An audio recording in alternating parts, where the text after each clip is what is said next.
কুরবানি কুরবানি আপনার উপর ওয়াজিব হইলে কুরবানি দিবেন। 7.5 ভরির স্বর্ণের মালিক ও 60 ভরি রূপা। আপনার কুরবানি আপনার উপর যখন ওয়াজিব হবে আপনি কুরবানি দিবেন। তো কুরবানির 3টা বন্টন করবেন। বন্টন করে 3 ভাগের 1 ভাগ আপনার মহল্লায় গরিব দুঃখী আছে যারা কুরবানি না দিছে তাদের ঘরে বন্টন করে নিজ হাতে বন্টন করে দিবেন। আর এই 3 ভাগের 1 ভাগের থেকে 2 ভাগ তো আপনার কাছে আছে, আপনি কুরবানি দিছেন। এই 2 ভাগের থেকে আপনার বন্টনের থেকে আত্মীয়-স্বজনরে দিবেন। আর 3 ভাগের 1 ভাগ যেই বন্টনটা গরিব দুঃখীর মধ্যে বিলিয়ে দিবেন, এটা থেকে আপনার আত্মীয়-স্বজনরে দিবেন না। আত্মীয়-স্বজনরে দিতে পারবেন যারা কুরবানি না দিছে। আর যারা কুরবানি দিছে ওদেরকে এই বন্টনেতে দিবেন না। আপনার যে 2 বন্টন আছে এই বন্টনেতে দিবেন।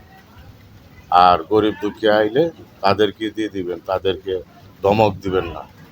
মনে করেন হজ, যাকাত, কুরবানি এটি আপনি দিবেন। আপনার উপর যাকাত ফরজ হয়েছে, যাকাত আপনি দিবেন। বাদশা কারণ স্বপ্নে দেখে আল্লাহ দেখাইছে, এই বাদশা কারণ তুমি তোমার মালের যাকাত দাও। তো বাদশা কারণ সোনা দানা হীরা মুক্তা জহরত যা কিছু আছে সব কিছু একসাথে দলা করে 3টা বন্টন করছে। তো এক বন্টন দিব ওই গরিব দুঃখীর মধ্যে বিলাইয়া, যে বন্টনের দ্বারা যায় সেই বন্টনই দেখা যায় বড়।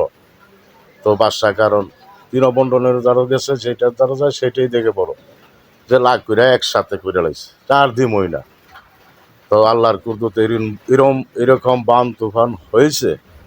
এই বানে বাদশা কারণের ধন মাল যা কিছু আছে সব কিছু নদীর মধ্যে নিয়ে ফেলে দিয়েছে আল্লাহর কুদরতে। তো এখন পর্যন্ত দেখবেন বালুর সাথে এই বাদশা কারণের ধন মাল ঝিকঝিক করে, বালু দৈরও গছে নাই, বালুর মধ্যে এই হিংসার যে ভিতরে যে হিংসাটা যে দিমোনা ওর এই দনমাল দৈরও গছে নাই, বালুও গছে নাই। তো সাবধান, কুরবানি দিবেন 3 বন্টনের 1 বন্টনের যেটা আপনি বিলিয়ে দিবেন ওটার থেকে যারা আত্মীয় স্বজন কুরবানি দিছে ওদের বাড়িতে দিবেন না, আপনার 2 বন্টনের 1 দিবেন। আর আপনার নিজ হাতে এই গরিব দুঃখীর মধ্যে বিলিয়ে দেবেন। আর আপনি কুরবানির গোশত খাইবার আগে আপনার বোন বাগ্নিকে দিয়ে এসে আবার আপনি এই কুরবানির গোশত খাবেন। সবচেয়ে বড় হইল আপনার বোন বাগ্নি। আসসালামু আলাইকুম।